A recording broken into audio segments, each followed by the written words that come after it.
Hello again, it's Tamara Bennett with Southern Adoornments Decor. It's been about a week or so since I've been on here, and I'm without makeup tonight. You guys get to see me in real life. It has been a busy day. Today I shipped 47 door hangers to everyone in my live paint party group that I'm going to be teaching them how to paint the little turkeys that are hanging up behind me. And it was crazy, to say the least, shipping 47 door hangers at one time, because PayPal's multi-shipping tool was not working, and then my printer wasn't working, and it was just one thing after another that seemed to just keep on going wrong. So I'm gonna get my video pulled up here, and hopefully I can like prop this up and see your comments. And hi Linda, hi Bailey, how are you guys doing tonight? Okay. I've done this sort of tutorial before, but it was about a year ago. So I thought it was time for a refresher course, because if you remember, I did the tutorial on the candy corn door hanger. Hi Pam, hey Rhonda. And I taught you guys how to do an easy lettering technique on the candy corn. Hey Caitlin. And you do it with a printed like image of you can do whatever font you want. So this one is going to be for a friend of mine who works in a like a spa salon, where she does like, ooh, the lighting got really weird when I held that up on my screen. But anyways, she works in a salon and spa where they do massages and they do waxings and stuff like that, where you want privacy. And so she wanted me to make her a sign that she can hang on her door that will say, "Please do not disturb." And then I think I'm going to end up putting something on the other side, like "Come on in" or something like that, but I can't remember. But we're just going to do the one side tonight. And I've printed this off on my computer. It's just on a regular piece of paper, and I printed it with blue letters because I'm out of black ink. But another reason to print it with print it in a color, or maybe in gray, is so that you can see your pencil markings here in a few minutes. I'll show you. So you might want to print it in a lighter color instead of black. So all right, to get started, you need to print off whatever wording you're wanting to do. This one I used "Please do not disturb," and the font is called Lavanderia. Lavanderia. So it's like laundry, but Lavanderia. I think that's actually a Spanish word for to wash or something. So I don't know why it's called that. But anyways, if you want to know the font, it's Lavanderia. You're gonna use, you can use just a regular old pencil, but I've got these little like lead pencil sticks that I got at Hobby Lobby, and it makes the job just a little faster. You're gonna flip over to the back, and you're gonna cover the back with pencil lead. And I've got mine sitting on like a notebook or something real nice and flat. That way I get nice coverage of my pencil lead. And this is just faster. If all you have is a regular pencil will totally work. Okay, so I've got the back of my paper covered in pencil. The front looks normal, the back, it's got pencil. Hi Cecilia and Melissa from Georgia, welcome. Okay, I know it's backwards to you guys because we're in selfie mode. So we're gonna put it on the front of this sign here, and I'm just gonna kind of line it up however I think looks good. And that looks pretty good. And then next you need a ballpoint pen. Just a regular old cheapo. This one's from our local bank. And you're just going to trace around the outside of each letter. I'll show you up close in a moment what that does. It pushes the pencil lead like underneath. You're pushing on the pencil lead that's on the underside of the paper, and it's causing that pencil lead to transfer to the wood. Okay, so let me show you up close exactly what I just did. See why it's important to do, like I printed mine out in blue instead of black. It makes it easier to see where you've put your pen marks. Okay, so, and the other important thing is do not move this paper around. I'm going to gently lift it up just so you guys can see the pencil marks right there, and then gently lay it back down. You might even want to tape it in place so it doesn't wiggle around. Because once you get your lettering on there, once you start a couple of letters, it'll be hard to line it back up. And I think I shifted mine a little bit, so I'm going to have to try to line it up and make sure I get it nice and straight.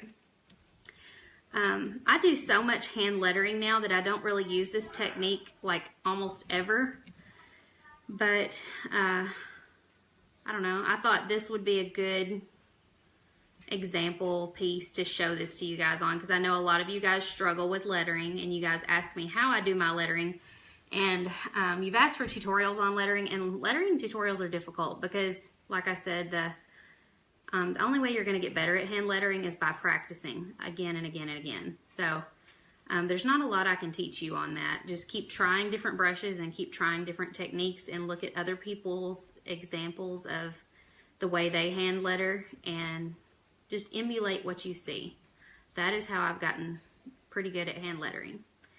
So I don't use this transfer technique like I used to. In the beginning I used to, whenever I wanted something to look like a certain kind of font or to be kind of fancy looking or whatever, I would use this technique. So I'm just still tracing the outside of each of these letters. And it doesn't have to be super perfect. Like when I go around, sometimes my ink pen marks are kind of wobbly, and that's okay. It's just going on as a pencil underneath, and you're gonna paint over it anyways. You just need to know the shape of the letter so that when you paint it, it looks the way it's supposed to. This would be a good technique too if you didn't, I know a lot of sign makers use vinyl and stuff, and if you don't have vinyl and you just wanted to make a cute sign, this would be a good technique for that. Or if I say, for example, you have a headboard and you want to paint your kid's name on the headboard, you could print out the letters on your printer and use this technique to transfer the lettering to the headboard, and then all you got to do is paint inside the lines. Hello, Jalissa. I almost said Jessica. Jalissa. Cecilia, you like my stack of cutouts in the background? That is like my leftovers from my latest paint party. I always take a few extras with me because you never know when people are going to show up. And I needed the container that they were all sitting in to carry all my packages to the post office today. So I just unloaded them onto that cart and used it for something else. That's how your house looks since your hubby got the CNC machine. This corner of the dining room is really sad. It has become my crafting spot, and I got rid of my craft room whenever my daughter was born, and we turned it into her bedroom. And so I'm in desperate need of a place to put all of this stuff. It's going to be really bad whenever November or December rolls around and I start decorating for Christmas, because right over in this corner is where the Christmas tree is supposed to go. And so I'm going to have to find a new place for all this stuff, especially Charlie's little house over here. She's got like a little cardboard playhouse, and I'm going to have to figure out, maybe put it up at my parents' barn or something in storage for a little while, because the Christmas tree's got to have a place to go. First world problems, right?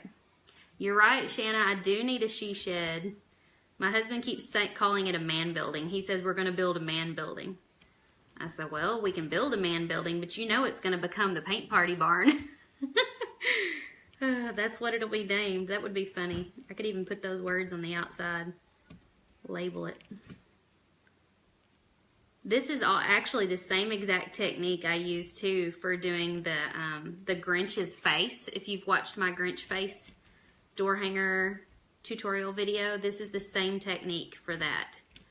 I've got a printout of his face that I use, and I just trace the outside shape of his face because I want it to look exactly like him, and if I hand draw it, it's not going to look exactly. Okay, so I've got all my letters traced. And this is, like I said, why it's important to print your letters out in color instead of in black, because it's easy to see that, yes, I have outlined all of them. And as you can see, I didn't outline that one perfectly, but once it's painted, you won't even notice. Okay, Dorothy, I should use free carrier pickup. You know, I thought about that, but there's just something about dropping all of those packages off at the post office and knowing they made it there safely and that they're now in their hands. And I don't know, I'm just one of those like do-it-yourself kind of people, and I like to do it myself. Just take it, because I know they made it there all right. Okay, so can you see our pencil lines? Oh, I'm just about dropped it. Please do No, it's kind of hard to see it in the light, but I hope you guys can see that. We've got perfect little pencil lines here to paint inside of. Okay, and then I'm going to use the color Tuscan Teal. Well, Heather, your door hanger is on its way. This Tuscan Teal is a really nice dark turquoise color. So I'm going to see if I can get the camera closer so you guys can see me painting inside the lines a little better, because this is very difficult to see otherwise. All right, let me get this adjusted. Okay, maybe that's better. All right, and I'm using a round brush. I want to say it's probably a size 2, but I don't really know. You just need something that's pretty precise. And I'm going to just start with these penciled in areas and just start filling them in. I've also used this technique before when I wanted like a cute little bird on a door hanger, and I was, at the time, I was scared to draw the bird. And so I printed out the silhouette or shape of a bird, and I used this technique to trace it onto the door hanger. So there's lots of ways you can use this technique. Have any of you guys that are watching, have you used this before? And if so, what did you use it for? Like what, give us some ideas on what else we could use this for. Hello, Lisa. Hi, Teresa. Yeah, I'm on kind of late tonight because, like I said, I've just been busy all day getting those door hangers shipped, and then I cooked a really nice meal for the family because for once I'm actually home instead of at a paint party tonight. And so they got the treat of homemade pork chops and corn and mashed potatoes and mac and cheese and all that yummy southern food. So I've been cleaning up the kitchen and doing dishes and getting Charlie in bed.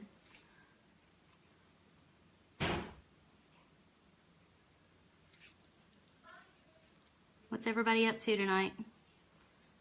Are you guys just relaxing?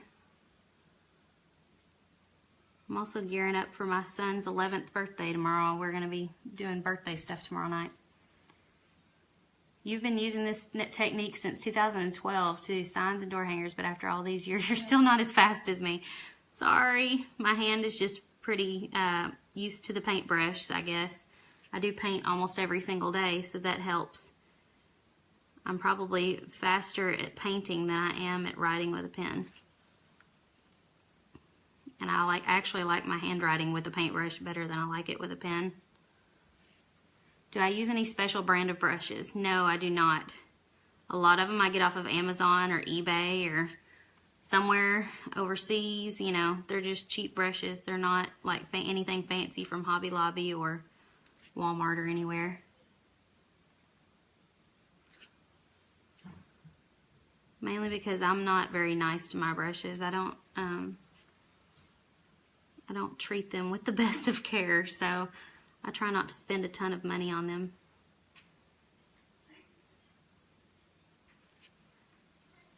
Bailey, you said you've been painting and doing birthday stuff too. Aw. Well, I think we're taking the kids out skating tomorrow night. We've got a skating rink here in town, and they've been dying to go skating, which is funny because when they go, they don't actually skate. They play on the ramps and ride the skateboards and bikes. They would rather do that than put on roller skates and skate around like I used to when I was younger. Okay, so we've got please done, if you want to see it this direction. Let's do the do not disturb.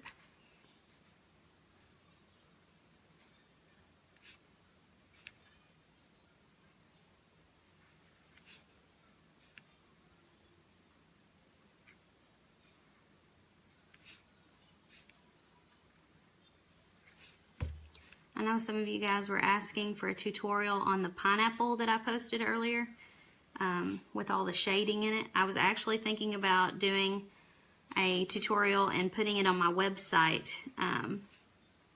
for sale, like as a sort of a training video for how to paint that pineapple. And the video would come with a template that you could use to print out and recreate it at home. Or you could have the option of buying the blank cutout with the video. So there would be two options there. So y'all let me know if that's something you're interested in, and I will try to put that video together here soon and get it on my website. It's fall break here where we're at, so the kids have been home all this week, and it's made everything more difficult. I'm not used to having to work around them all the time. I'm used to working around the 2-year-old, but the boys not so much. And it's mainly, we're bored. So I gave them something to do this past week. Yes, I am using my iPhone for my video. Okay, let me see. Lisa said you still need to cut the stencil from September. Is it still available? I can send it to you, Lisa. I don't think it's on the page anymore. I think I deleted it when we added new members to the group. But anyways, a few days ago, the kids were complaining about being bored, so I gave them a job. I told them if they did a really good job, I would pay them, but if they didn't do a good job, they weren't getting paid. And I had them weed my landscaping, which I had already sprayed the weeds earlier in the week, so they were dying, and they're easier to pull up when they're dying. But that was like one of the first jobs I'd given them in a while where they didn't complain, and I think it's because they knew there was cash involved. So they did a really good job. And bless his heart, my youngest ended up getting poison ivy. I think there might have been a rogue poison ivy plant in the landscaping. That's how badly it was neglected. Cecilia, any chance you'll do a Snoopy and Friends Christmas light hanger tutorial? Maybe. I don't know. I'll try. Like I said, I've just been so busy with everything else that I've not had time to think up and do new things on my page like I'd like. Fall is my busiest time of year. Everybody wants to do a door hanger party, and of course I started my live paint party group where I teach people how to paint the door hanger each month, and that has taken up more time, especially when it comes to cutting and shipping them. And now I've started a business group where I'm coaching people how to do paint parties, and so that's something new that's been occupying my time. But I'm hoping to get more busy in the next week or two because on here on my page showing you guys stuff, because things have finally slowed down a little bit since I shipped all of that. Oh, thank you, Andrea. Thank you, Heather. I was trying to think what I was talking about. Oh, yeah, my boys. So, yeah, I had them weed my landscaping. Your daughter is, my 2-year-old, she's supposed to be asleep, and she just came out of her bedroom riding her little car. You're supposed to be asleep. Go back to bed. But my boys were cleaning out the landscaping, so I took a picture of them. And it was funny because everyone in my Facebook news feed has been posting pictures of their kids at the beach. So I posted one and said, I see your I see your fall beach pictures, and I raise you 2 kids pulling weeds for cash, or something like that. I don't know. It was kind of funny.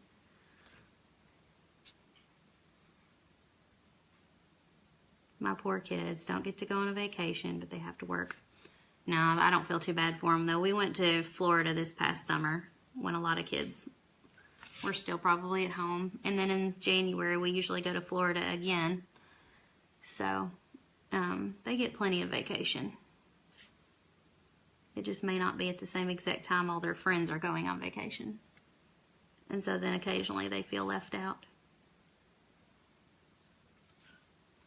This bee's kind of tricky. It's got lots of little curves and stuff like that. I'm trying to get all the little lines. You might have to put your glasses on for this project. Okay, and then just kind of look it over and see if there's any spots that need a second touch-up or anything. But I think we've pretty well got it covered. Let me get you back up here on my face real close where I don't have makeup on. Lovely. Okay, now I got it. Okay, so we've got Please Do Not Disturb. And then I'm going to do like a cute little vine kind of thing down here, which I don't know why I raised you up. I forgot about that part until I looked at the sign. Let's do that part next. Let me get the color I need. It's over here in this box. It is palm leaf. It is just like a pretty green color. And then I think I want to use that same brush that I just had, so I'm going to wash it out real quick. Hello, Nicole. And we're just going to do it starting in the middle here, and I'm just going to curve out like this on each side. Just kind of as a cute little filigree or whatever these things are called at the bottom, but I'm going to do it with vines. So this one's going to have like little leaves on each side.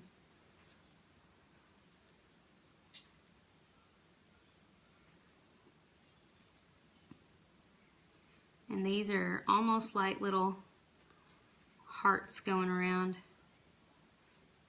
on each side. And I try to make the little hearts just a tiny bit smaller as I go toward the end.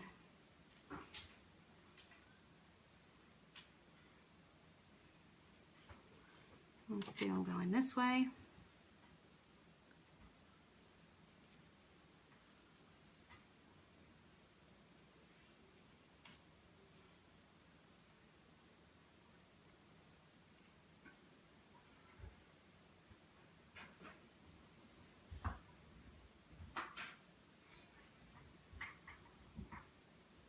And some little bitty ones on the end.